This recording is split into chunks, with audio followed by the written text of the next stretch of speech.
Executive session is closed. I move that we adjourn the work session. Is there a second? Second. Adjourn the work session. That's official. We need to vote on it. I guess that was discussion. Is there any discussion on adjourning the work session? All in favor of adjourning the work session, signify so by saying aye. Aye. All opposed? All right, work session is adjourned. Invocation by Reverend Artham Sanders, Overlook Presbyterian Church. Would you bow your heads with me? For those who give of their time and energy, we give thanks. For those who serve our community with dedication and purpose, we give thanks. For the city of Brookhaven and all who serve, we give thanks. As we meet, as we discuss and deliberate and decide, may our actions reflect our deepest values, so that Brookhaven would become a beacon of opportunity, of fairness, and of justice. We give thanks for all of this in the name of all that is holy. Amen. Amen. Thank you. Thank you very much. Reverend Sanders, thank you. Madam Clerk, would you please call the roll? Yes, Mayor J. Max Davis. Here. Councilmember of District 1, Rebecca Williams. She's absent. Here. Councilmember of District 2, Jim Meyer. Here. Councilmember of District 3, Bates Madison. Here. Councilmember of District 4, Joe Gebbia. Here. All present. All right. Okay, would you please stand for the pledge?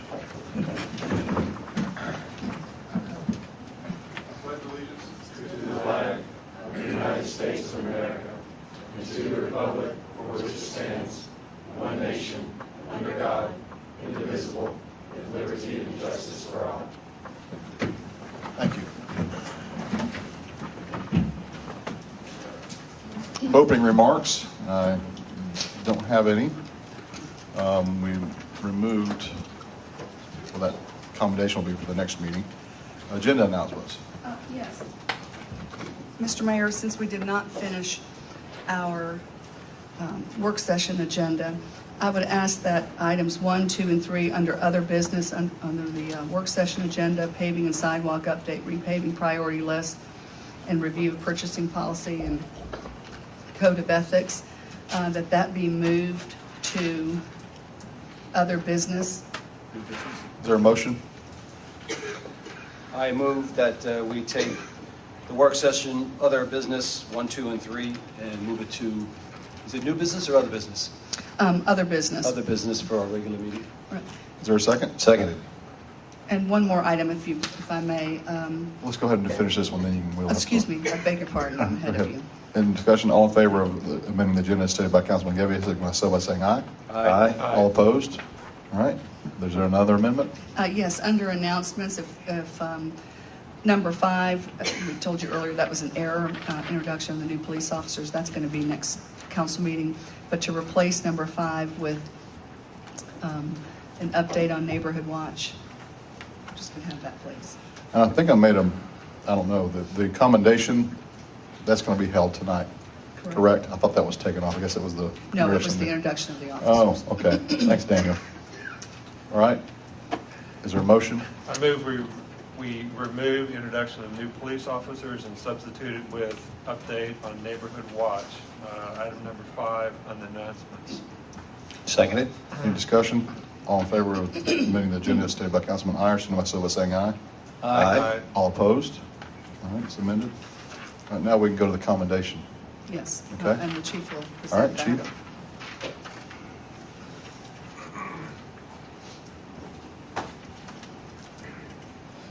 Mayor, members of council, I'd like to introduce first Officer Joseph King and Sergeant Shamita Harold Jones. Come on up, and Deputy Chief, come on up. This is above and beyond actually what we're recognizing today, but if you happen to see the news yesterday and today, one of our officers chased a subject that was involved in carjacking and a bunch of other felonies and serious crimes.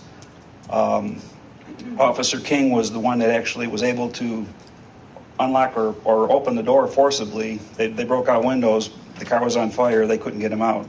But Officer King was the first one there, and, well, you can see from his size, he had no problem pulling open that door, and he actually saved the dog and the suspect that was wanted for all the felonies in carjacking in Sandy Springs. It's unusual. Generally, we recognize the officers for a criminal apprehension or things like that, police work. To me, this is just as much police work, and it's community relations, and it's our true community involvement. But Officer King, before he arrived in Brookhaven, he was servicing the DeKalb County community as a DeKalb County officer. He was a great support to their drug court, and because of this support, he was recently invited to speak Leadership DeKalb Justice and Public Safety Day. And he also participates in DeKalb County Knights basketball team, which hosts community games to sponsor fundraisers for DeKalb County Juvenile Court, Drug Court, and many other community charities. He recently participated in a basketball game sponsored by the radio station 107.9 to raise money for the Positive American Youth Charity, just to give you a little background on what he does. He came here and carried these great attributes through the service to the Brookhaven community. He recently took the time to mentor a troubled teenager in our community that refused to go to school. We received this information from an investigator actually from the DeKalb County Police Department who had knowledge of this family and the problem they were having with this teenager. Officer King ended up going to the house. He not only told him about his life history, counseled the teenager. Make a long story short, the teenager, besides not going to school, he's going to school now. Additionally, he joined sports, and he's actually been going to sports. I just received an email 2 days ago from the DeKalb officer saying that this teenager is still going to school, and it's happened about 2-3 weeks ago. So we want to recognize all the efforts because it's a lot more than just police work. It's social work too with the police department. But we'd like to present Officer Joseph King, and that he took the time to mentor a troubled teenager in our community that refused to go to school. Not only did he share his personal life experiences as an athlete and youth with this young man, he also provided his teachings and experiences as a law enforcement officer. Officer King took a candid approach, delivered it with compassion that was needed in order to tap into this young mind. Due to this conversation, the young man now attends school and is involved in after-school sports. He was able to gather motivation needed to change his life thanks to the impact and everlasting impression of Officer King's words. His actions and service are a great representation of the Brookhaven community and the police department. So.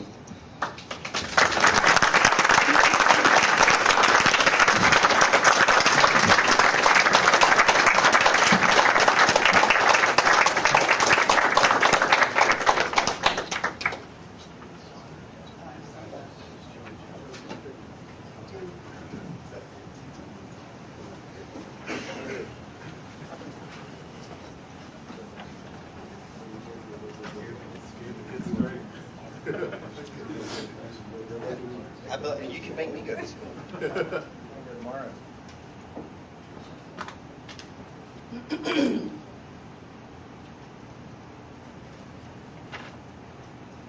right, very good. Thank you. We're filling out the form. I got that right. We're on 5? Oh, I saw it last night. Yeah.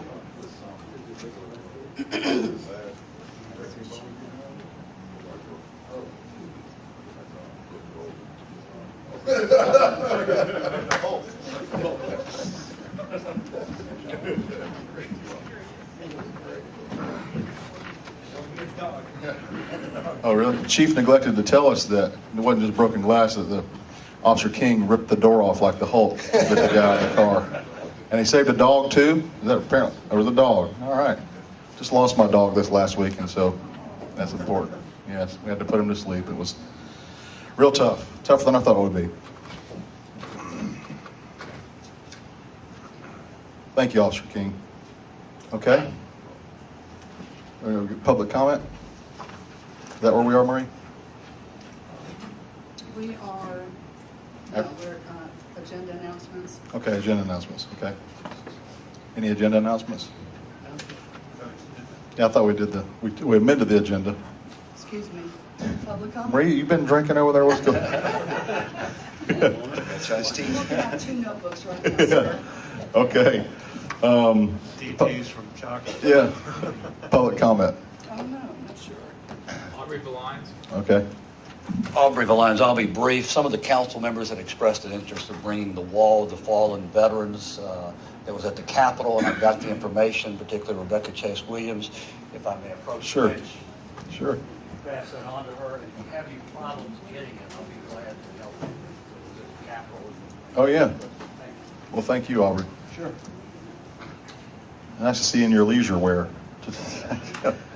Didn't recognize you, Aubrey. It's me without the boss and Ken. Okay. More public comment. Craig Fanti. Craig Fanti.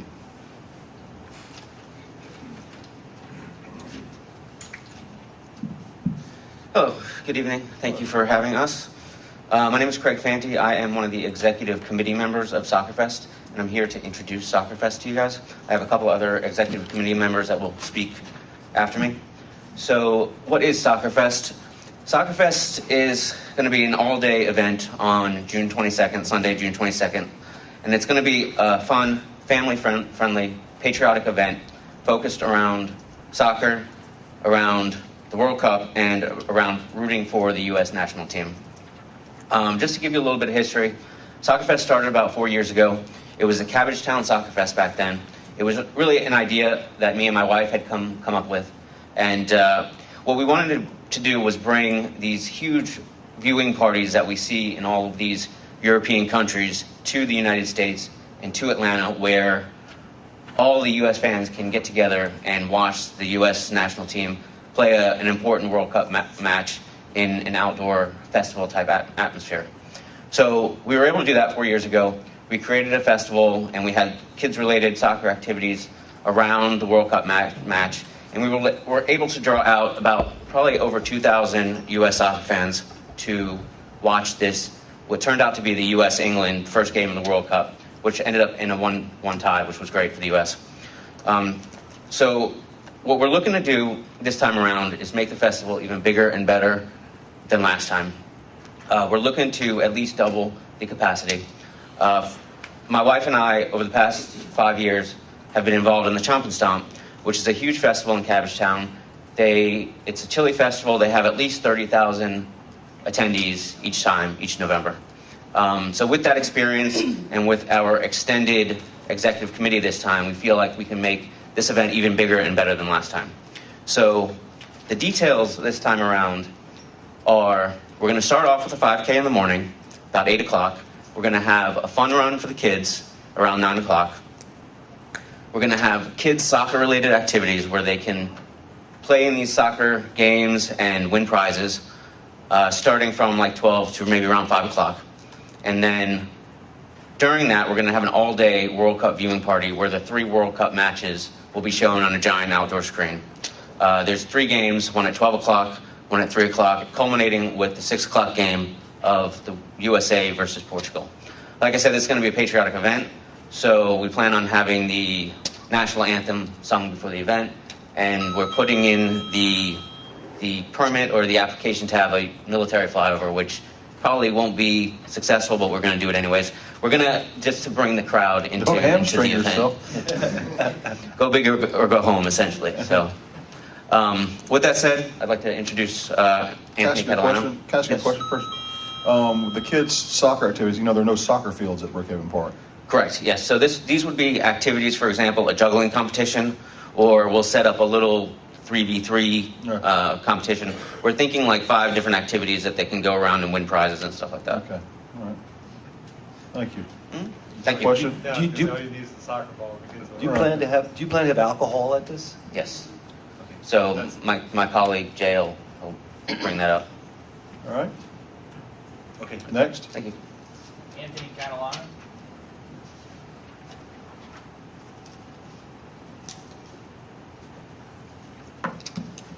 Evening, Council. Thank you. Just following up, Craig here. My name's Anthony Catalano. I'm part of the executive committee for the Soccer Fest here. I'm also the founder of a nonprofit organization called Keep Kickin'. Keep Kickin' is a organization that helps benefit the Leukemia and Lymphoma Society.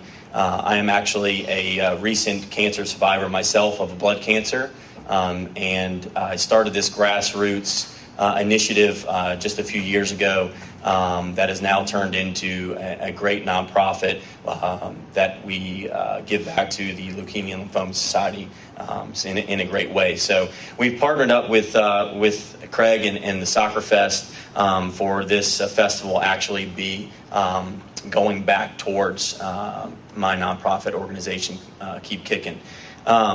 So the reasons why we kind of wanted to bring it to Brookhaven and how we can market it and we can get people engaged here in the community is just through, the local businesses, restaurants, bars, and the local establishments here, getting them excited and getting them on board. Big Peach Running Company is now one of our partners that we've recently come to agreements with to help us out not only with the 5K but also the soccer festival as well. So they are definitely excited and pumped to be involved with this. Ways that we're trying to attract people outside of Brookhaven and market it to come into the community and be a part of the festival. We have signed up for the 420 Fest that happens in Centennial Olympic Park next month with Sweetwater. That is a 3-day festival. It's music and different vendors. So we will be part of that as one of the nonprofit vendors promoting the event here in Brookhaven for June 22nd. We've also partnered with Georgia Soccer. As a soccer guy myself, I'm a former collegiate and professional soccer player, hence the reason why Keep Kicking is the name. We've partnered with Georgia Soccer, and Georgia Soccer was involved 4 years ago. 90,000 registered players across the state. They are kind of the umbrella of all of the club affiliates that are really throughout the state, but mostly here in Atlanta. So a great way to tap into their network and get the kids and the families excited about the festival. Sweetwater, promoting it with them and the opportunity with their brewery.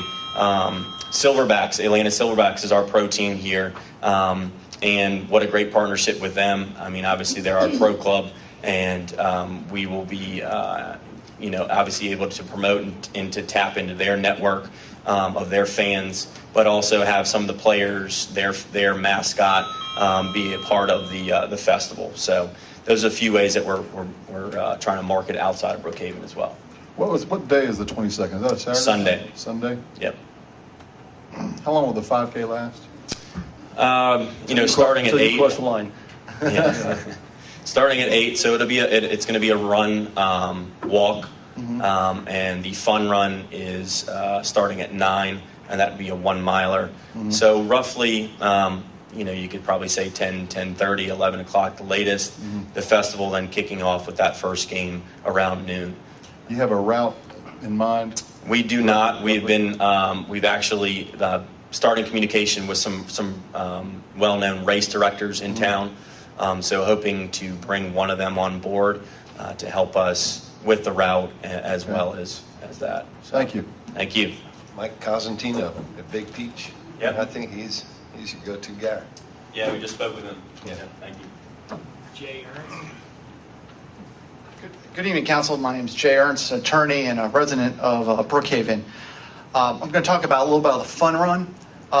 While the festival and the 5K proceeds would go to Keep Kicking, the fun run, in fact, we are going to do a program where I'm going to reach out to all the schools, and the proceeds from that will go to the schools in Brookhaven area based on participation. So let's just say we have 10 kids show up and sign up, and we have 20 parents. Out of those 5 kids, 5 of them are Montgomery, 3 of them are Ashford Park, and 2 of them are OLA. 50% of the proceeds for the fun run would go to Montgomery, 30% to Ashford Park, and 20% to OLA. So that also is a way to really reach out to the community and the places and people that would be really interested in this festival. Why we chose Brookhaven, why I helped convince these folks to come up here, is because the energy of the brand new city here is set up for festivals like this, that we can really put some stuff on, and we're not going to have a pro team, we're not going to have other huge events here. But these small festivals that can bring a lot of people out and show Brookhaven off in a great light is why I think Brookhaven is a great partner in this. That being said, we've had been some conflicting reports on whether or not we can sell alcohol at this festival. And just have to let you guys know, the dynamics of this festival would not work if we cannot sell alcohol. So I just mean, I think you can with a special permit. I mean, we already had a festival with alcohol at the Brookhaven Park last year. I agree. We've been told kind of different things, but so I'm hoping that we can rectify that if any legislation can be done and such, so that we can make sure that we don't have a last minute hiccup.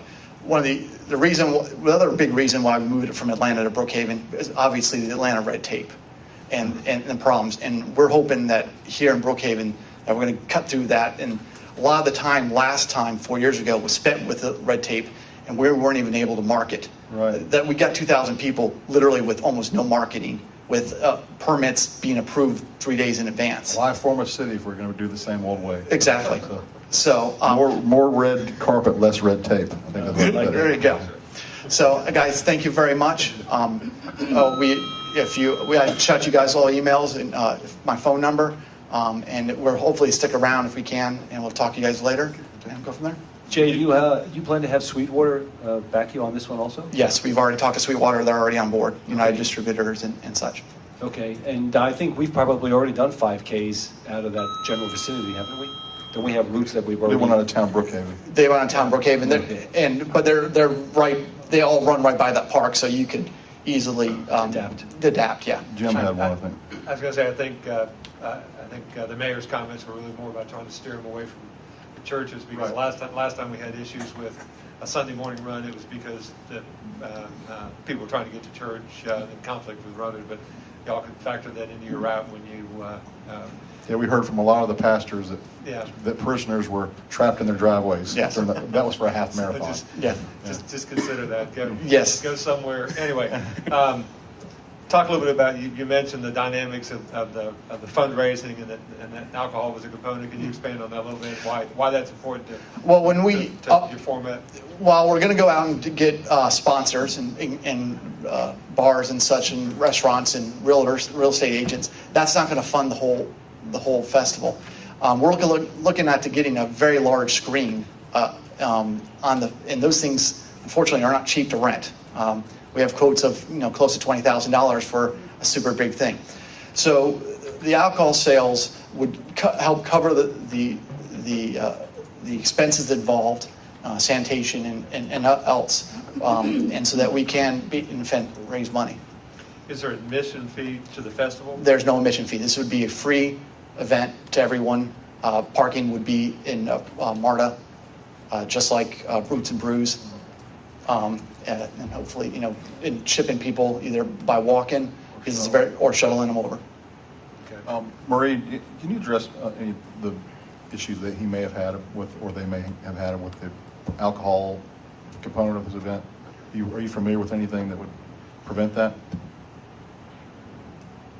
Well, first of all, any kind of alcohol at any event, no matter where it is within the city, we're going to be concerned about alcohol being sold to minors. Right. And how they're going to be, Right.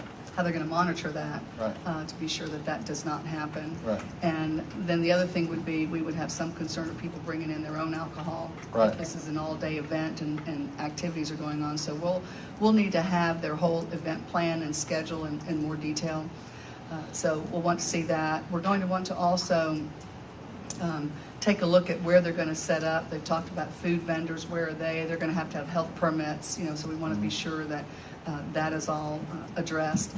And also we want to be respectful to the neighborhood that surrounds Brookhaven Park. Activities and events that have been held there in the past. If there's a stage and there's music and you're talking about a large screen, I would want to be sure that we understand where that's going to be. There are some community leaders over in the Brookhaven Park area, and I think out of respect to them, we would want to have a conversation with them, and I would want Soccerfest to do the same, so that nobody is inconvenienced by an all-day event. Right. And then, of course, cleanup is going to be very important for us, as well as if we're shuttling people back and forth from the MARTA station or people are crossing Peachtree Road. I want to be sure our police department is taking a look at that. And a lot of these things happen anyway when a special events permit is sought. Right. It goes to different departments. But we would like to be a little bit more engaged up front before a race route has been decided. Right. That needs to be in consultation with the city. It needs to be in consultation with the city on where these vendors are going to be set up, what kind of food that they're serving, and how it's going. And of course, the health department has all sorts of regulations on that. But That's the CAB's health department. correct. Right.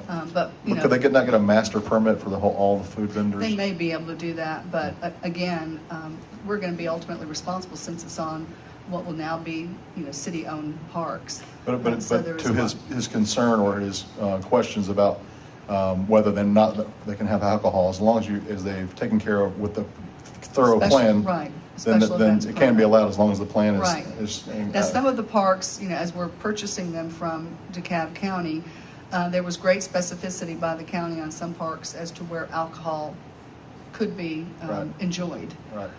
In some parks, it's right under a specific pavilion. Right. In others, it's located elsewhere. But again, this has to be a coordinated event, not just between the city and the police department and the event planners, but also how that's going to coexist with our neighbors, Right. the residential community that surrounds that. So So- I'm glad that, he's talking about it now. I know that Ray has told me that he's been talking with you Yeah, all. we've met with Ray Um, 2 or 3 times in So conversations. all of those requirements can be reviewed on brookhavenga.gov. You just go back to We the video already and write them all. we do have those and are already getting those together. We have talked with Ray multiple times now, and we're looking forward to that partnership, working with each other on this. I would look at Friends of Brookhaven Park. I think Mike Elliott was here.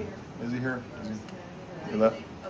But I would, at some point, organize just a sit down with the Friends of Brookhaven Park and maybe the couple of community associations that are on there. No doubt. I live on Silver Lake Drive. I live right down the street, so I no problem with meeting with anyone and everyone to discuss what we're planning. All right. Well, we Doing wish you the groundwork best. now. Yeah. Thank you. Thank you. Thanks for coming down. Next? Nobody? No Zoe Fanti or Lauren Heflin? They're on the... Right, okay. Well, thank you, gentlemen. We appreciate you choosing Brookhaven for this, what looks like to be an exciting event. I'm not a big soccer guy, but I know we have a lot of folks who are, and if y'all have it and we got the plans right, I'll be there, so. All right. Unless I'm at the beach. Make sure my wife, honey, I didn't say I wouldn't be at the beach. All right. Next. What are we doing next? Consent agenda. We got any more public comment? That was it, right, Daniel? All right, close the public comment section and go to the consent agenda. Okay, on the consent agenda, you have 3 items, all of which are meeting minutes from the February 24th special called work session, February 25 work session, and the February 25 regular council meeting minutes. Okay. Mr. Mayor, I move that we approve the consent agenda. I second. Any discussion? Anybody have any amendments to the consent agenda? All right, all in favor of approving the consent agenda, signify so by saying aye. Aye. All opposed? All right, consent agenda is approved. All right, announcements? Yes, beginning with, we reviewed these items in our work session, but I'll just be brief in describing where we are with the zoning map update and audit. We are working with Pond and Company, who is going through phase 1 of the inventory of all records and documents, beginning with the minutes from the 1950s to present. There have been a number of meetings with DeKalb County and also with the community development staff. There has been a discovery of an additional 160 cases that have been made available to us. And as you'll recall in previous meetings, we talked about a 20-year gap. We think that many of those cases are within that 20-year range where we had no data or no information. So we continue to work each day. The team is meeting weekly with Susan Cannon and her team. So we'll keep this on the agenda until we're completed with phase 1. Did the county say there would be any more files forthcoming? They think they had some more or not? They just said They this was it for right continue now? to look. Yeah, right. They're What? still in discovery. Okay. So there could be more.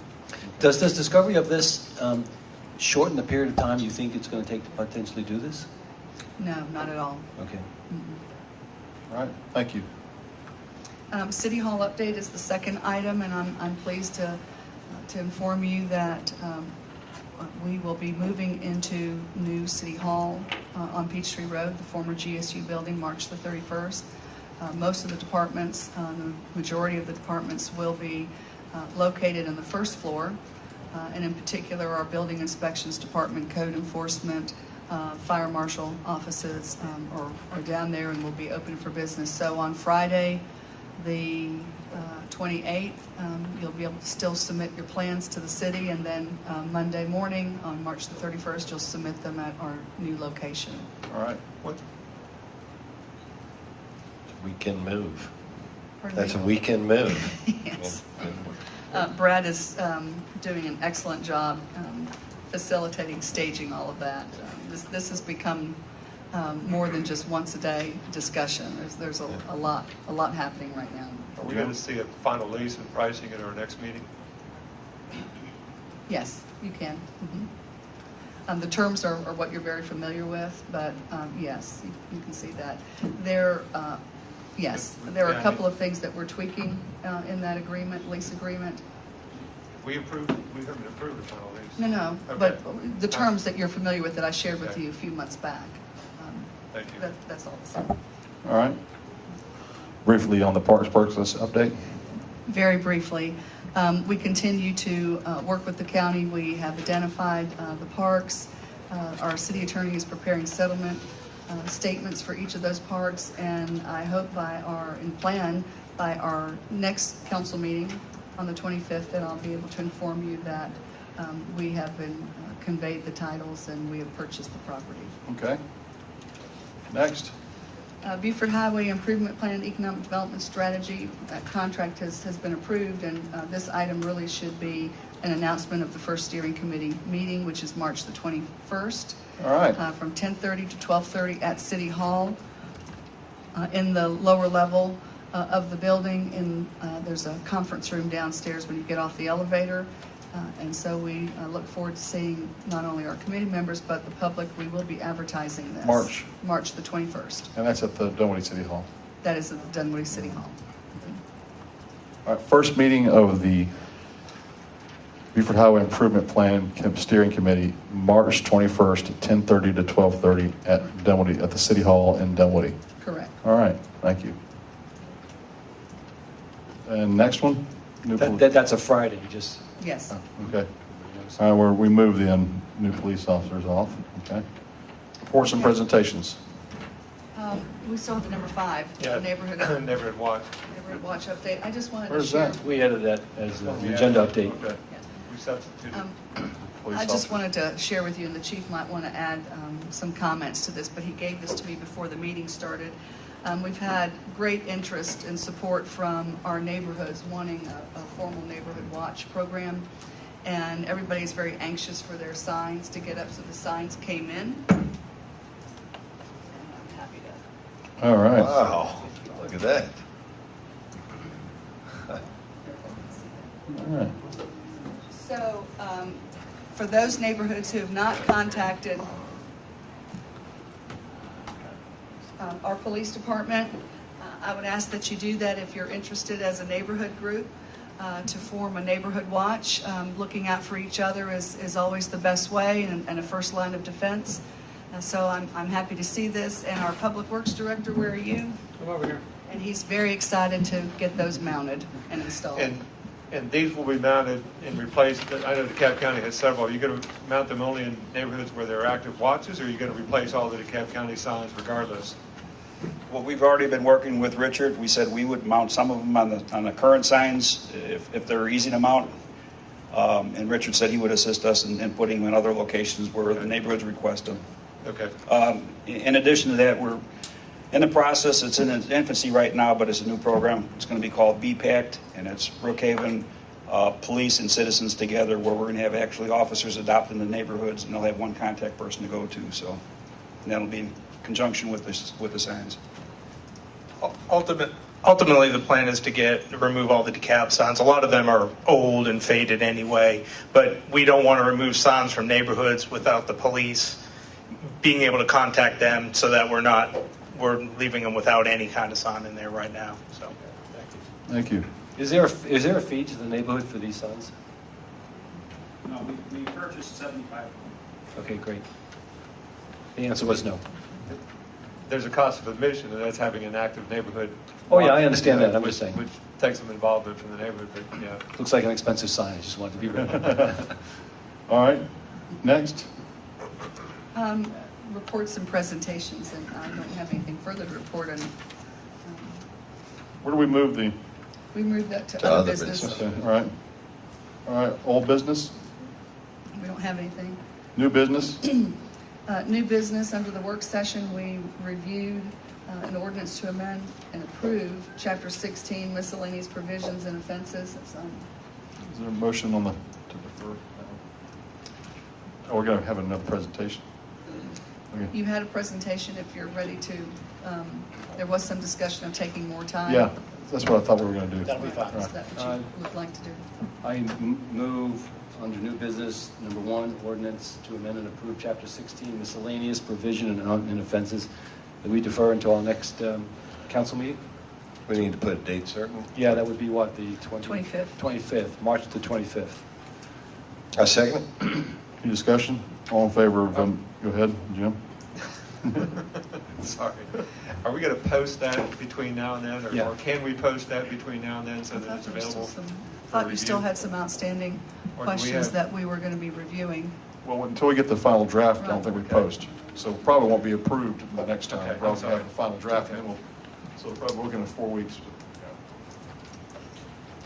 There was a note to me that said that one thing we used to put for one of the things we're voting on was called action items. Is that what we used to do for agenda? Yes, we did. That was early on. Right. Okay. Yeah. The clerk has just Before said we that's got- before we got the software. Different kind of software. Uh-huh. Jay, that was BS. Before software. I like the action item, to give indication to the Yeah. public whether or not there Yeah. is going to be action on it. Can we put that in the software? You can type it in. Yeah. I I mean, yeah, I guess. I have a question. Instead of but you have the ordinance in you have the different categories of things. We'll talk about it offline. Yeah. I would like to ask either the city manager or the chief if delaying these ordinance is going to cause a public safety issue. Yeah, okay. For the record, the chief shook his head. No. All right, any further discussion? All in favor of deferring the ordinances as stated by Councilman Gebbia, signify so by saying aye. Aye. All opposed? All right, it's deferred. Number 2. Second item is an ordinance to amend Chapter 14, Land Development of the Code of the City of Brookhaven, Georgia, to replace Article 2, Environmental Control Sections 14-44.1, Land Development Requirements and Allowable Stream Buffer Encroachments 14-44.2, Exemptions 14-44.3, Administrative Variance Application Requirements 14-44.4, Administrative Variance Criteria Standard of Review and Process 14-44.5, Notice Requirements and Appeals of Stream Buffer Administrative Variance Decisions, and 14-44.6, validity of previously issued stream buffer variances and for other purposes.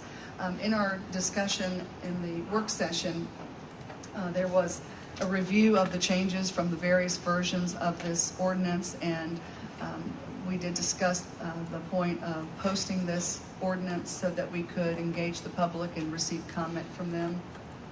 Yes. I have Bennett here to make any further presentation, as well as Susan Cannon, if you desire. I would ask that Bennett just repeat the 3 points that make Brookhaven unique on our stream buffer ordinance for the record here for the audience.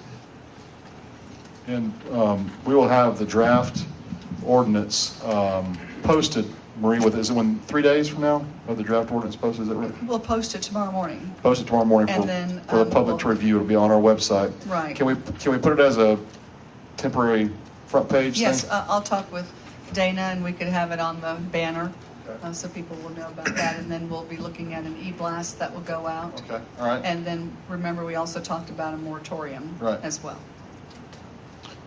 All right, with the version of the stream buffer ordinance that will be posted, I think there's three significant aspects of it that would end up making it a distinctive ordinance unique to Brookhaven for the most part. One is that the ordinance will require a variance for any land disturbance within 75 feet of the edge of the creek, with the exception of activities that would be grandfathered or exempted otherwise. The ordinance also specifies that no variance shall be granted within 35 feet of the edge of the creek unless the Georgia EPD also grants a variance for the state portion of the buffer, which is the interior 25 feet. And the ordinance also specifies specific mitigatory measures that shall be part of any development plan that receives a variance that goes before the Zoning Board of Appeals. And that mitigatory provision covers the entire property, not just what requires a variance. Those are the three items that I think are most significant. Thank you, Bennett. I think they're very significant. Thanks for pointing them out. You're welcome. Mr. Mayor, I move that we defer the vote on the ordinance 2014-01-05 to be to the March 25th council meeting. Is there a second? I second. All right, discussion? I'm sorry. Moratorium? Yes. Well, let's just do this one first, and then we can do, can we do a moratorium second? Okay, go ahead. Any discussion? I just want to point out that this is being deferred to the next session. Like we talked about the previous times, we give time for public, now that we have a draft that we can all kind of say this is where we're headed, the public will have the opportunity to review that in line with what we've been saying about public comment on this very important ordinance. And the next meeting, there may or may not be a vote on it depending on what kind of public comments we get, but the public will have ample opportunity over the next 2 weeks to look at this ordinance and see if they like it, if they don't like it, if they love it, and that will determine what action we take, if any, at the next meeting. But it will appear on the agenda again, and this will be the first opportunity for this ordinance to have been voted on. Will be the next council meeting. So just want to make sure everybody's clear on that. Did we vote? Not yet. Is there any more discussion? All right, all in favor of the motion signify so by saying aye. Aye. All opposed? All right, the item is deferred. Mr. Mayor, may I offer a motion on Yes. this moratorium? Mhm.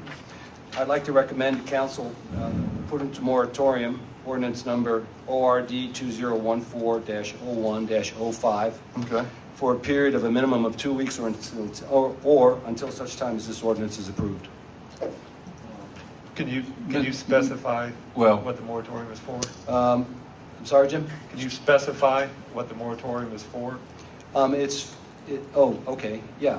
The moratorium is for any application to be accepted. For a variance of the stream For buffers? variance of the stream variance. buffers. Thank you. Yes, appreciate that. A second. Just a point of order. The moratorium relates to the existing ordinance Right. that we have today. Why don't we strike that whole thing, just start it over? I'll do myself a friendly Let's amendment about just, that. let's deny that. All in favor of adopting the motion, signify so by saying aye. All opposed?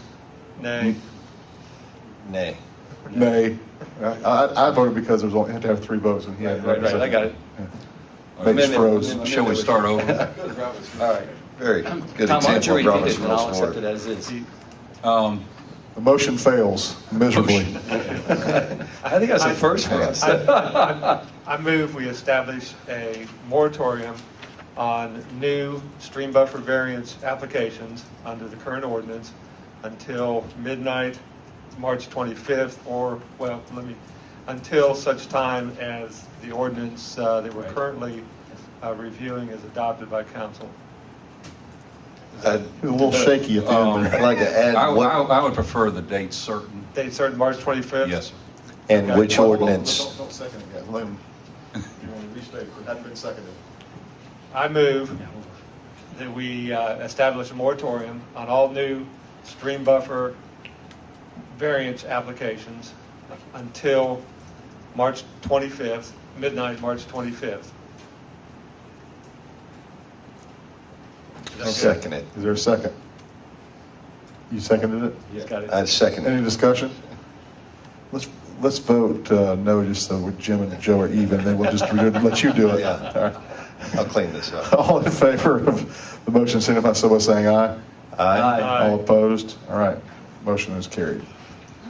All right, Okay, item number 3 is the approval of an intergovernmental agreement for the provision of 911 emergency communication services between the city of Brookhaven, Georgia, and the Chattahoochee River 911 Authority.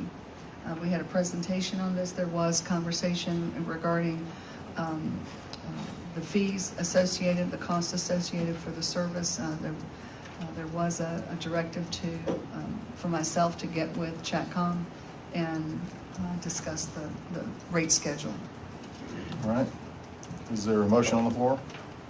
I move we defer this until March 25th and to allow the city manager sufficient time to negotiate a final contract.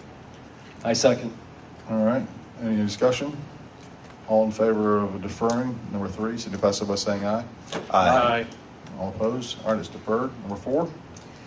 Number 4 is the authorization to enter into a contract with Jacobs for the comprehensive plan and the 2040 regional assessment. You received this evening in your folders a synopsis that captures the terms of the contract. The contract has become a model contract for the city, that prepared by our city attorney for professional services. The insert that you have in your file will be an exhibit to the contract that goes over the cost of that study as well as the deliverables. All right. Mr. Mayor, I move that we authorize our city manager to enter a contract with Jacobs for the comprehensive plan and 2040 regional assessment.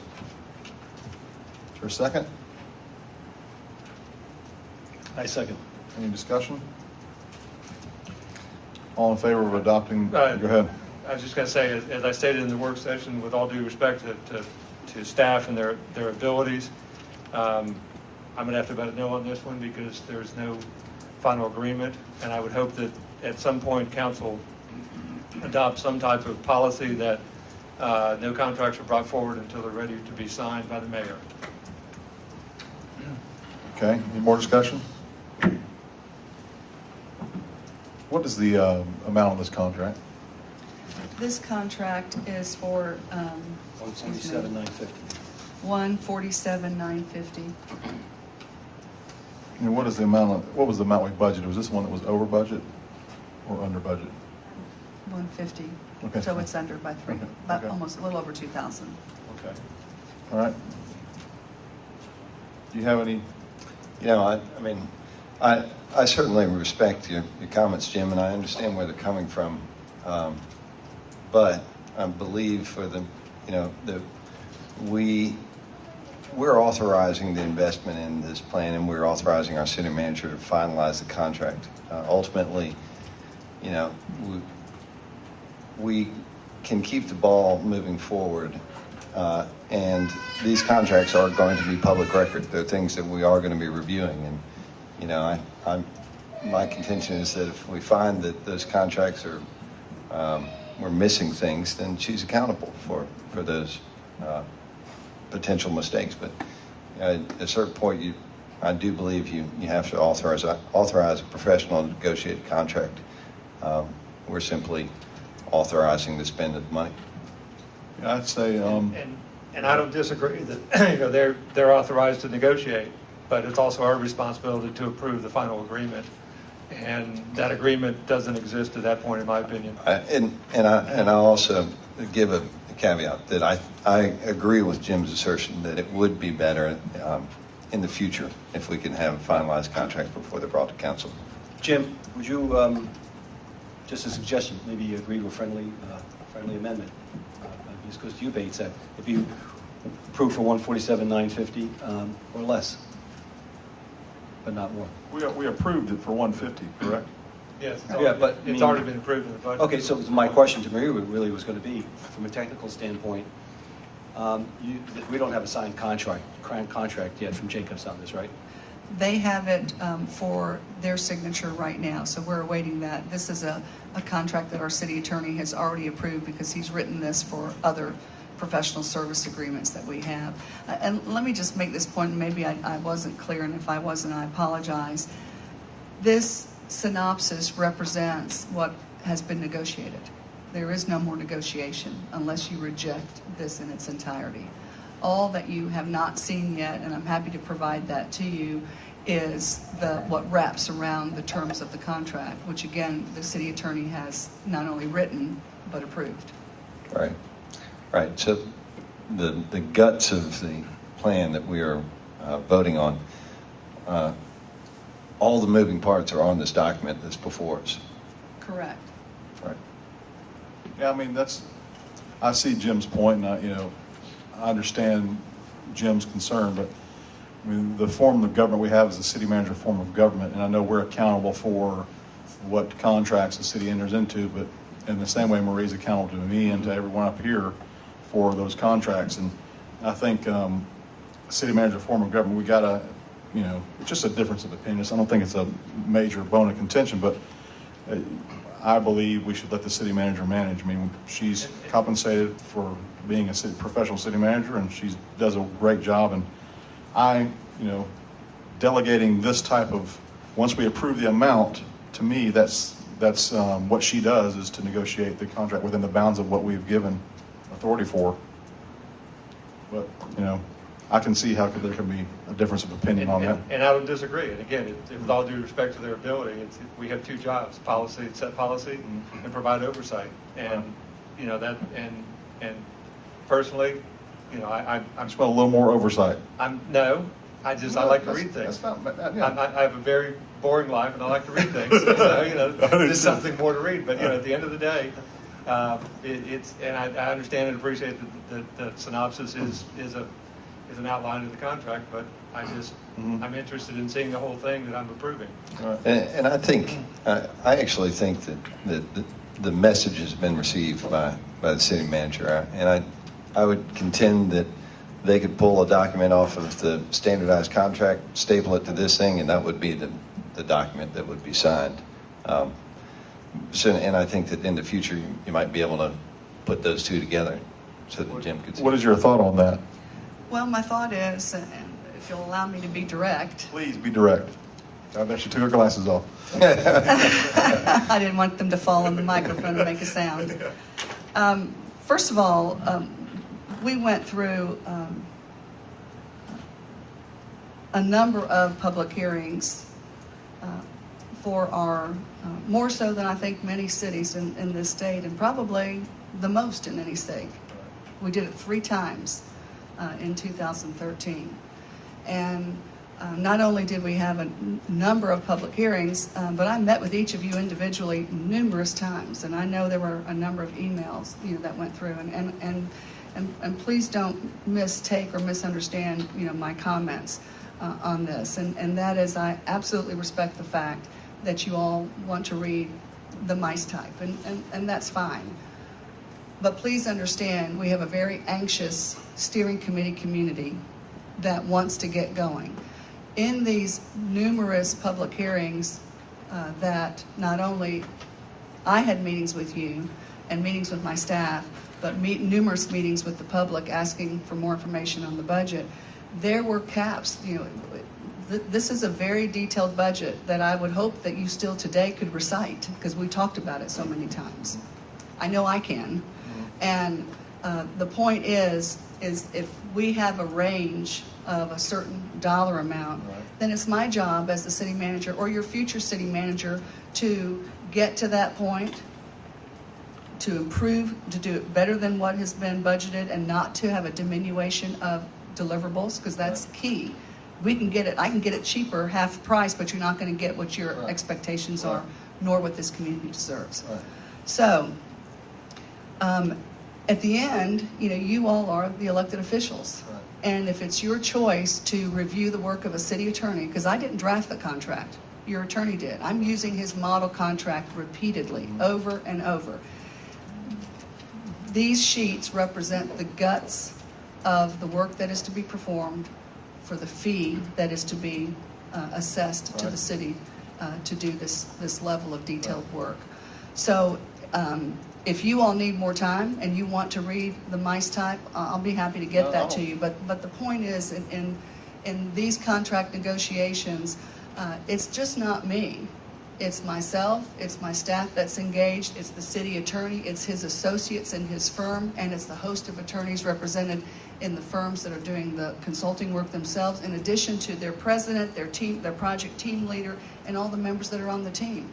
So I'm not the one-man band here that is just doing and controlling everything. If what you should be concerned about, if I were sitting in your seats, is can you accept the deliverables and the price and what is to come, and does that meet your expectations and the policy and the vision that you've placed and set forth for this city and put into my hands to implement? Right. So and also, I have no problem if you want to take more time. I have no problem in having the city attorney bring copies of I have the a motion. contract, but I would ask for your indulgence when you get emails from your steering committee members asking why they're not meeting, if you would help me write those emails. I have one question on the, I guess this is a procedural question. If we have a 2-to-1 vote, can the mayor vote in the absence of? The mayor has to vote. So you have to have 3 to affirm. Yeah. I'm excited about that. And again, you know, at the end of the day, and I think we're at a point where it would be very helpful to me that, you know, from this day forward, if you want the complete package, all of it, then I'm happy to provide that to you. I want the complete package on ordinances. Right. I don't want the complete package right. on the contract. But for myself and for my understanding, you know, if this is what you would like, I'm happy to have that provided to you, and I'll do it each and every single time. But I can't have the sense of urgency coming from me on one side and have a city attorney who does this every single day. Right. I need to know, do we need to see his work, my work, and others' work? And I'm happy to provide it. I just need to know what you all want. Well, I don't know that micromanaging to that level is good for staff morale. So, call for the vote. Yeah. Is there a second? Oh, there's been a second. All in favor of adopting the item number 4, signify so by saying aye. Aye. All opposed? Nay. That was an aye on my, let me say aye. So it passes. Number 5? Okay, number 5 is the authorization to enter into a contract with Gresham Smith and Partners for the Comprehensive Transportation Plan. This plan, again, was in your folder, the deliverables, the synopsis of the work to be performed.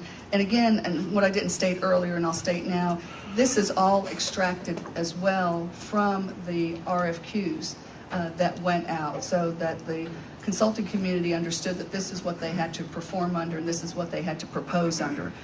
This comprehensive transportation plan is at $89,971.71, and that is right under what I had budgeted at $90,000. And just for a point of reference, this came in at $169,000, and it was reduced to this amount without diminishing the deliverables or the level of service. Okay, thank you. Is there a motion? I'm going to also recommend that we authorize approval of the contract to Gresham Smith and Partners for the comprehensive transportation plan. Seconded? Would you make that in the form of a motion, please? Yeah, I would like to make a motion that council approves the comprehensive transportation plan as submitted by the city manager.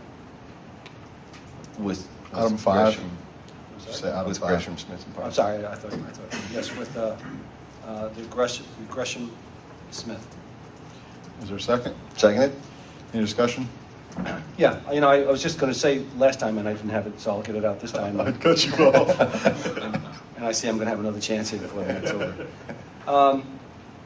Jim, I'm really respectful of what you're trying to do and what you're saying here. I do not think as a councilman that I am relinquishing authority on the oversight, because I can put it back into effect anytime that I want. if I ever think that something is being misused or abused. And I think, Bates, your points were well taken, that when we're dealing with professionals and the way we've been handling our business, it's been proven time and time again that things have been done well. And I do think there's a third element that we have to take into consideration, which has also been mentioned tonight, and that's the timeliness of what we do here.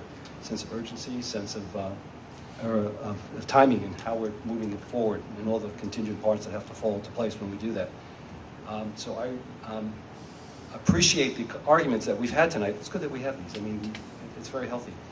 I just wanted, my position is I don't believe that I am relinquishing the ability to really have the oversight on a day-to-day basis in a policy-by-policy issue.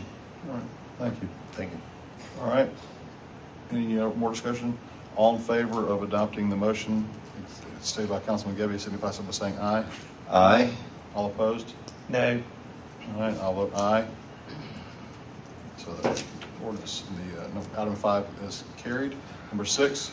Number 6 is the authorization to enter into a contract with Loos and Associates for the Parks and Recreation Master Plan.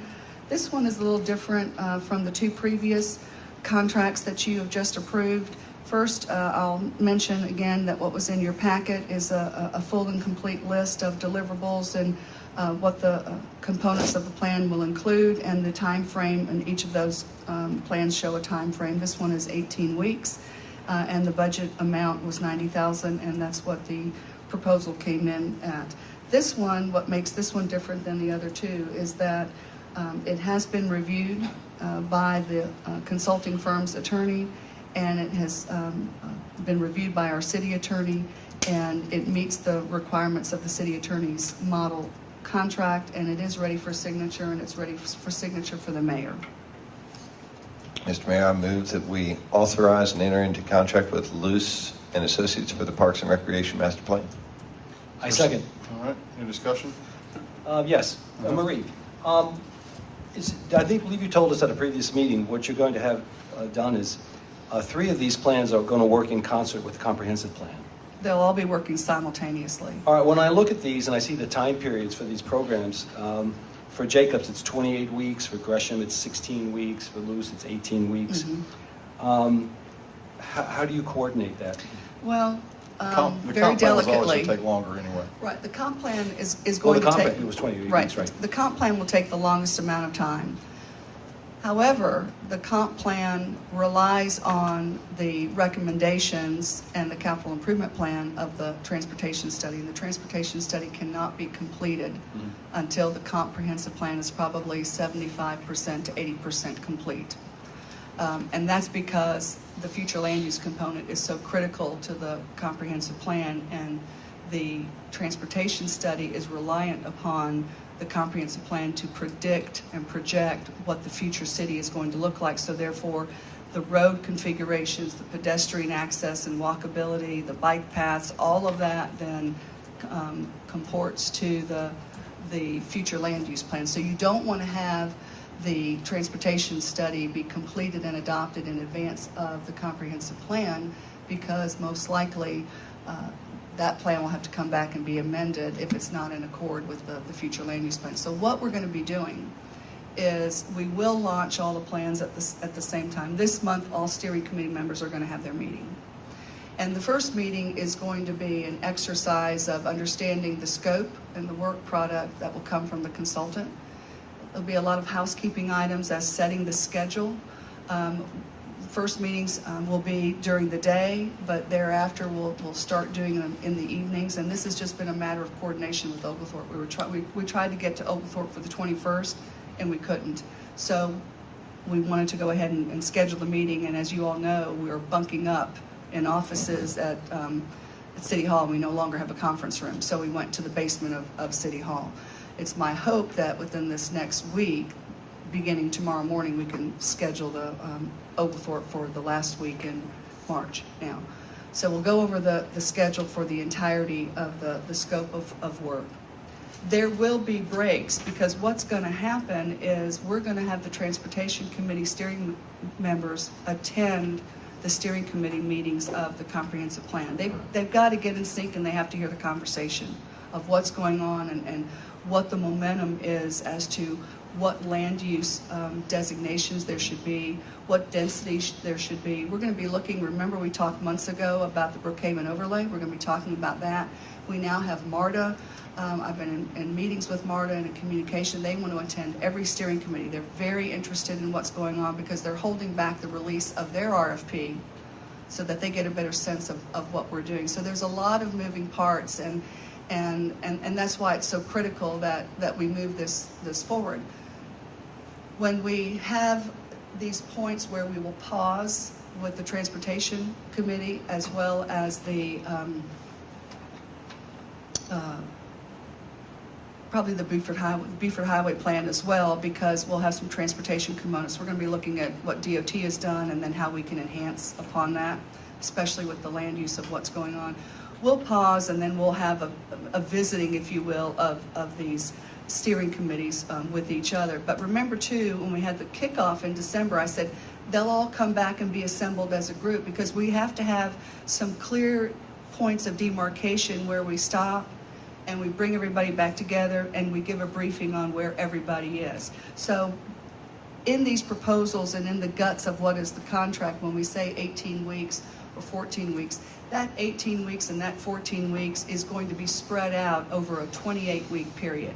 So I would say that by the end of the summer, middle of the summer, most likely the Parks and Recreation Plan is going to be getting ready to move forward for public hearings. And it's my hope that you have public hearings over a period of a month. I hope that we have more than one public hearing to hear from the public. I want those plans in draft form on the city's website and wherever it needs to be posted so that the community can take a look at that.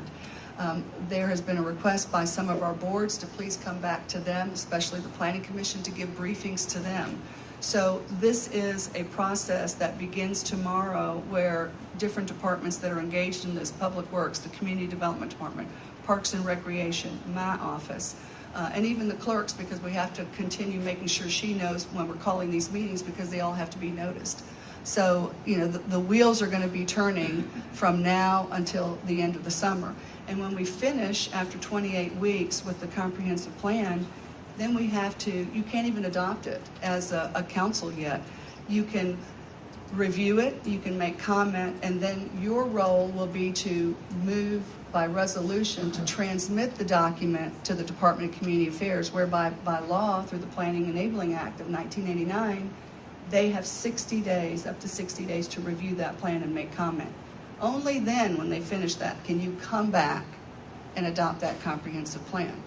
Right after that, I'm going to come right back behind that to you and ask you then to take the transportation plan that you'll be adopting these plans as the plan is the comp plan is transmitted to the DCA.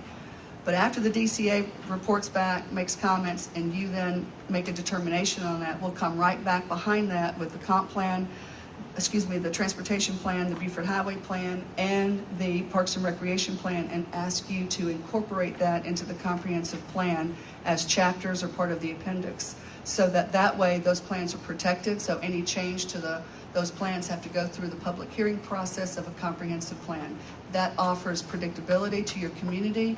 It becomes a great budgeting tool for this city and for you all as you start looking at priorities. So there's going to be, the work begins tomorrow morning, and it will continue through the summer and into early fall. And I think the best message that the citizens can hear is that buckle up. We're about to get started on putting together the real nuts and bolts plan for the whole city on all of these things. So and citizens get involved in this process. It's a tremendous opportunity. Well, it is indeed a privilege for citizens to be involved in this process, because it enables them to speak up and to plan their city and to say out loud without hesitation what's important to them, and to know that their elected officials are listening with their ears wide open as you make decisions for the future and as you formulate future budgets. All right, do we have a vote on this one yet? No. Okay, all in favor of the motion as stated, signify so by saying aye. Aye. Aye. All opposed? All right, motion passes. All right, other business. Okay, this takes us back to the work session agenda where you allowed those 3 items we didn't get to cover under other business, under work session, which is now under other business of your council agenda. And we'll start off with the paving and sidewalk update, and Richard will come up and present that. And as he's on his way up, a couple of weeks ago, I think it was a couple or maybe 3 weeks ago, in one of our work sessions, you were very concerned about the status of the improvements moving along, sidewalks and the repaving, et cetera, and you were asking for a project manager. I'm happy to tell you that that project manager reported yesterday. The responsibility, the main responsibility of that manager, or what we're calling a construction superintendent, maintenance superintendent, and the engineer will give us the exact terminology, but their job is going to be to follow all the trucks, all the work that's being done, public works that are being done in the city. He's the quality control person. All right. Now, we're going to shift from one person to another, but we do have a body that's going to be following these projects. All right. But can that person proceed the trucks? Are they capable of doing some of the stuff that Richard and Carl have been, with their other duties that they've been bogged down? I think that's what, at least personally, that's what I was hoping for, was somebody that could relieve some of your pressure on the front end so that these things could get moving, and then follow the trucks if he needs to. And let me answer that. At least on the maintenance side, yes, that they will be managing the maintenance contractors. So anything with the potholes, sidewalk repairs, things like that. On some of the more capital projects, because they're more design intensive and public relations intensive, though he'll be able to help some with the contractor bidding side of it, but with the preparing plans and things like that for design, under design, whether it's managing outside consultants or doing it within staff, that's going to be more with the professional engineers, me and Carl for the most part, but he will be doing the maintenance side of it, which is mainly the potholes, the signs, all those work order management that we're doing. What I think we'd all like to see is to show the citizens and us that we're scalable, that we can manage multiple projects, and right. That's what we're really looking for. Yeah, but taking off that burden of the day-to-day of managing that maintenance contractor and managing what pothole priorities are, what the sidewalk priorities are, what the sign priorities are, having him do that is going to take a real big load off of Carl and I. So we can focus on getting the capital projects underway. Right. And does this individual have a name? Do we know who he is? The person out there right now is Josh Evans. Like he said, he's in there temporarily. We do have another offer out to another that will be the permanent hire, but we need to get a body out there temporarily. So we're not sure if the person, our permanent hire, will accept our offer. But at least we have someone out there this week starting to work on that. So. All right, Richard, will you give us the paving and sidewalk update? Yeah, on the paving, I talked with the contractors today. We're finally getting some warmer weather. Basically, they had the last couple of weeks since the last update, we've had a lot of rain and even some cold weather last week. They weren't able to finish up the job they were working on previously until today.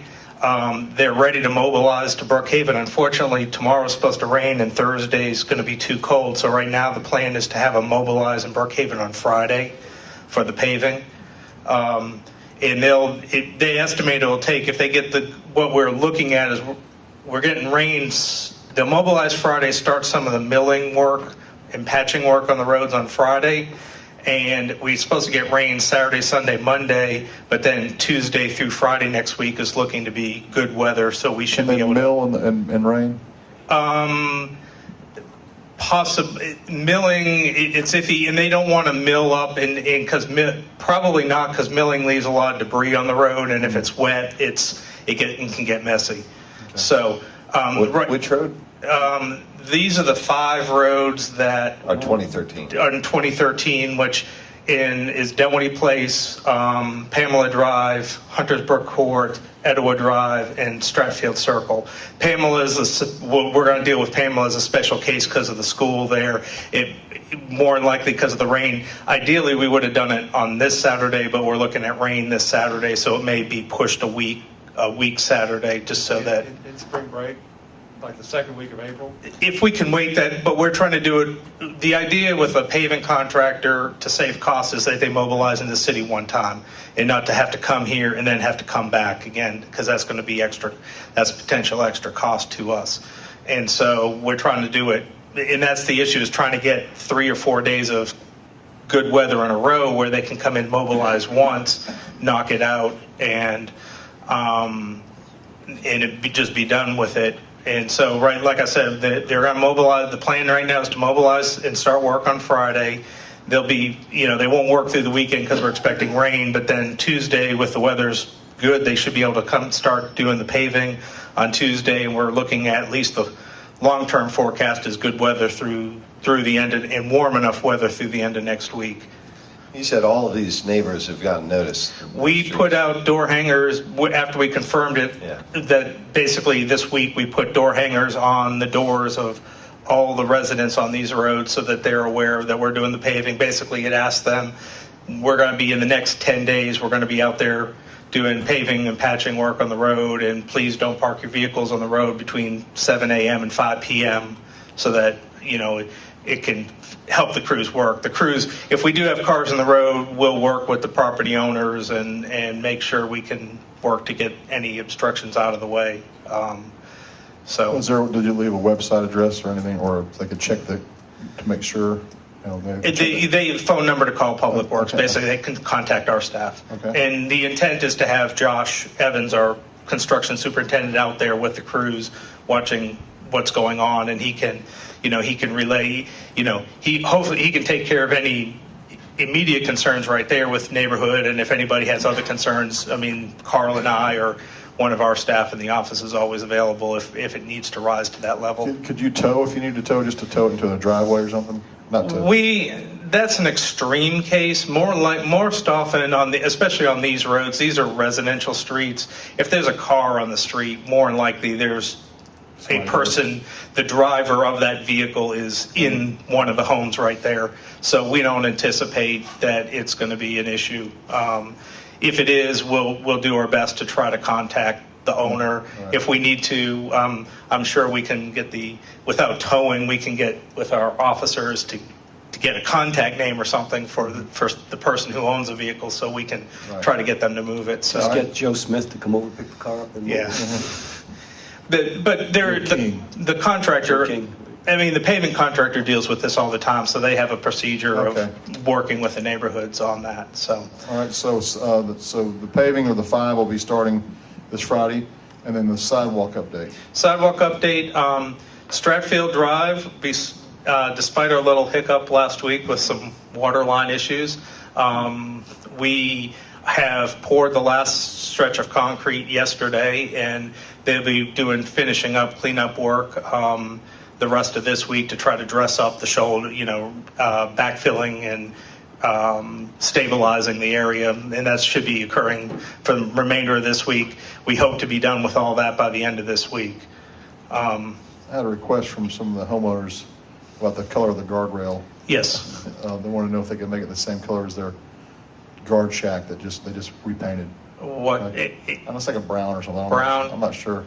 I guess Maria could talk to you about it. But. Yeah, we are on the guardrail. If you notice, go by there. What they put up is galvanized guardrail for now, and the procedure is that right now you put up galvanized guardrail, and then there's a procedure for painting it. Mm-hmm. So we have some within limitations of the guardrail colors. We're waiting swatches from them. The guardrail painting won't be done this week, but we're waiting swatches from them that will approve. I can make sure they can add a brown or try to see if they can get as close to a brownish one. We had gotten them to give us black and green, but they're supposed to get those to us to approve before we give them the go-ahead to paint the guardrail. Thank you. All right. So. Sidewalks, besides that one? Besides that one, Windsor Parkway, we had a very good meeting last week with the property owners. Not a huge attendance, about 10 or 12 showed up. We probably placed door hangers and notices on about 50 homes and had about 12 people show up. I communicated. That's a good turnout. Yeah. And we had about 2 or 3 others that I've communicated with by email over just, logistical concerns. Very positive feedback. They're all excited about it. Most of them just had minor questions about logistics of what was going to occur. And we answered all of those. We're working through getting the purchase order approved this week, and we're expecting to mobilize next week, probably with the weather on Monday. We're looking to mobilize on Tuesday and start construction there on Tuesday. So Yeah, and the other sidewalks? we're working through just the design issues right now and costing issues with them. I know on specific Curtis Drive, to give Joe an update, I've been playing phone tag with the people at the school, trying to get, because we'll have to get permission from them. We also, one of the other things that held that one up is Atlanta Gas Light was replacing some gas lines on the same side of the road where we were going to put the sidewalk, so we were kind of waiting till they got done with their work, which was, they were doing their work during the middle of the ice storm. So when just getting back there, I haven't gone down there. We haven't finalized with whether they're finished up yet, but we're going to follow up with them this next week. So after the Windsor one's done, it'll take a week or 2 to do the sidewalk? That one's going to take a little bit longer because it is basically longer. It's probably over twice as long as what we did on Ashford Dunwoody. Okay. So it is going to take, while there's not as much of the challenges there with the storm, the culvert like we had at Ashford Dunwoody, just the process of the length of it, it's over 2,000 feet of sidewalk. Briarwood Way, I think, was about a little over 400 feet of sidewalk. Ashford Dunwoody was about 700 feet of sidewalk. So just in scale, it's twice as big as what we've done so far. So right after we finish that one, it should roll right into, that'll give us time to go right into the Curtis one. Either the Curtis one, it's either going to be Curtis or Appalachia. Depends on, Curtis one's going to be depending on the school. Appalachia is probably that one, and we still have the crossing we need to do on Harts Mill as well, and that's the Harts Mill one may be next, although we may be able to work that one into the schedule while we're working on the Windsor Parkway one. Okay. So, right. Anybody else have any questions on the sidewalk? Okay. Repaving priority list? I'll let Marie was going to comment on that. I'm sorry. Repaving priority list. Yes. I'm sorry, could you repeat the question? How about you could share what you were talking about? I'm just kidding. Well, actually, what I was doing I was editing I'm while joking. we're in this meeting, a press release All right. for what we've just done. All right, wonderful. I was trying to be a school mom when I was saying, share us what you were talking about with the whole class. I'm glad I wasn't chewing gum. Repaving priority list? That's what Richard's Yes, the passed paving that one to priority you. list. I've heard from some of you, but not all of you, on what you're paving the roads within your districts. As you recall, at the last meeting, Richard went over the laser truck findings. You all had copies of that. You asked for a housing unit count on each road. That was provided to you, and then followed up by that, I did ask for you all to take a look at the roads that were listed in the priority order for your districts, and if you felt some roads that were not part of that list needed to be on there, to give that to me, so that we could come back and analyze that, put a cost to it, and hopefully we will be within that $2.2 million. If not, then we'll look for other funds, which I'm ready to recommend to you what they would be, but I need those roads as quickly as possible, because we do want to bid this out as a lump sum contract with all the roads listed, so we can get a better rate. All right, in the absence of feedback from any council members, that, just have the list go to default to Richard's. To Richard and to me, please. Yeah, okay. Yeah, all right. Yeah, my feedback is that in my discussion with Richard, I would love to see just a wholesale reintroduction of the proposed list, because there was, we talked about having sort of tiers of our street roads, and if I could see what those tiers are, I don't know as well as Richard does what's a tier 1 road, and tier 2 and tier 3. I'd love to put the priority all in tier 1, and I just don't have the knowledge of those streets that would you he like does. us to come back and have this as a work session agenda item? I would, because I'd also like, you mentioned housing counts. I think what's more important is average daily travel. I'd like to see. Right. I'd like to see car on some of the major roads, because I'd like my decision to be made based on the roads that are beginning to fail and have heavy traffic. So let's prop those up. You know, a cul-de-sac in the back of my district, you know, may need a lot of paving, but if it only has 6 cars on it, then it can wait, right? So I'd like to be able to at least look at it from That the was part of the standpoint. criteria. That's a good point. And in my tour with Rebecca. Councilmember Williams, one of the things we did talk about that I've shared with Richard is that on some of those very short stretches where there might only be 3 housing units or 6 or 10, I've asked him to please take a look at those from the standpoint of what the current conditions are, and can we wait another year, or are they at such a state that ignoring them for another year could cost us even more money to address. So that's critical to me as well, because I don't want us to come back and have to pay twice the price. I'd rather come back to you with a solution on funding, on how we could capture some of those shorter streets. But my priority for you all, and certainly we're going to take your direction, is I'd like to be able to have roads that are heavily traveled but have the greatest visible impact as well. Right. So we need to, and many times those two can be one and the same. And as far as the little short cul-de-sacs, I mean, if we're paving the main line. Correct, we can just keep going. To do the little short cul-de-sac, and then you don't come back and 2 years Right. later and tear up the new asphalt when you're repaving the short little cul-de-sac. So, correct. You know, there are going to be some, and I've seen a couple in my mind where, in the district where we were paving the main line and the cul-de-sac was going to be done at some later date. So, you know, all those things taken into consideration, the efficiencies, but, you know, I think we do need to take a look at traffic counts, because we do have a lot of residential streets that are being used for more than residential streets. Right, well, we have a lot of collector, default collector roads. Exactly, exactly. Right. Yeah, that was, you know, We could that's do what that. West Nancy Creek's a prime example of that. There may be, you know, 100 homes on it, but Yeah. probably 10,000, 12,000 cars a day. And two, there are some, and with all this to say, I would prefer that if we have a work session with just this item only, because it's going to require, I think, at least a couple of hours of going through it. We can just do the 3:30 start rather than the Okay, we 4:30. could do that.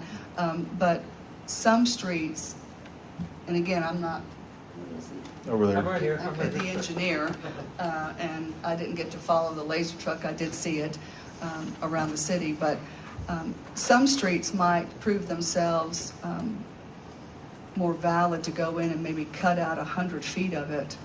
For patching. Right, and just patch that Right. and see if that's something that we could live with for the next year or two in order to capture some of these other heavily traveled roads, Right. and to look at that priority. I'd like a So- schedule on those. I mean, because there are some streets that are, that were listed that are not slated to be paved, but where there are some serious divots and bad stretches that, well, the rest of the road looks pretty good. Right. But, Right. so if we But- could.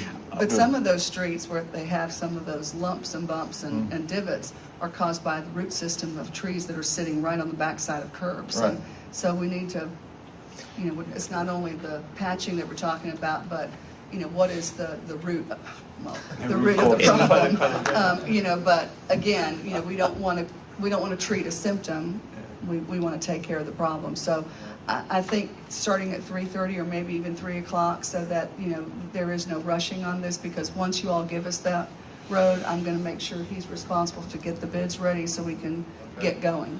Well, I'd also like to reiterate that it is important for us to utilize that data in the algorithm. So I'd like to have that data available where, you know, we identify whatever the metric is, you know, number of cars traveled on the road, divide in those tier 1, tier 2, tier 3, and then let the program algorithm give us those recommendations based on, you know, the longest stretch and the pavement conditions and all of those other metrics it was using. What I'm looking at doing is for 2014 paving, that's going to be a little bit of a manual method, Yep. but for the 5-year, which recommendation, we can put that data back into the algorithm and do it for the 5-year. But 14, just from a timing standpoint, we need to, you know, at least for the initial 2.2 million, we need to pick our roads based on using that same method, but a little bit, you know, just using our manual methodology of doing it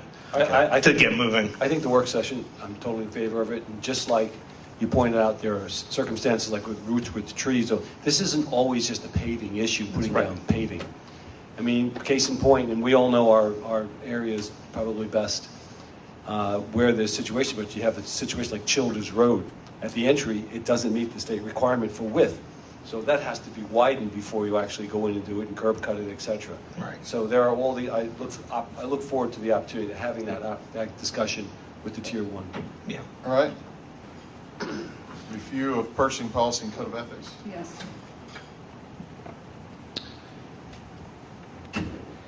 If I may, I will defer the presentation until the next work session, and at that presentation, I will be incorporating certain comments that have been given to me, Councilman Gebbia, the mayor, relating to our code of ethics. What I would like to see with a recommendation that we take our code of ethics and also the ethics associated with our purchasing policy and combine those, and then also come to you with a recommendation that we require all elected officials, all appointed officials, and all employees sign a certificate each year that they have not committed any prohibited actions under the code of ethics. All right, so you'll bring that to us Yes. next time? Thank you, Tom. Are these copies that are in here our current purchasing and Yes. Okay. So if we want to give you comments, it'd be based Please on do. this. Okay. Please do. All right, thank you. Announcements? I have one. Uh-oh. And if Rebecca was here, she'd be saying, has everybody seen the lovely cherry trees? So Rebecca, we got you covered. I also have an announcement that, just a reminder, the Historic Brookhaven Neighborhood Association Brookhaven Police Scholarship Tournament on April 7th. I believe they're starting to run low on slots, so sign up now. Do Great council calls. members get to go automatically? No, no, but there's still open slots. All right. I'll book. So is there a golf cart race involved? Like a little pre-activity? You know, not a bad idea. All right. Jim, you have any announcements? Okay. Yeah, that's an important announcement. I don't think I had anything. Were any announcements? No, but Mayor, under the council's agenda, that mayor's comments. Yes? We still have a public comment, don't we? I'm on the works, I Oh, went yeah. back to the work session when we had the paving update. I'm sorry. Public comments. Public comments. I was on this agenda because we had switched, so other business, we already did other business. Public comments. Public comments. Nobody's got any comments. All right. All right. Mayor's comments. I have no comments. Executive session. No executive session. Okay. Is there a motion? Wow, it's 8:40. Is there a motion for adjournment? Mr. Mayor, I move we adjourn the meeting. Is there a second? All in favor of adjournment, signify so by saying aye. Aye. All opposed? All right. I was going to say if we could have a discussion and really lengthen it out till 9 and then before the vote.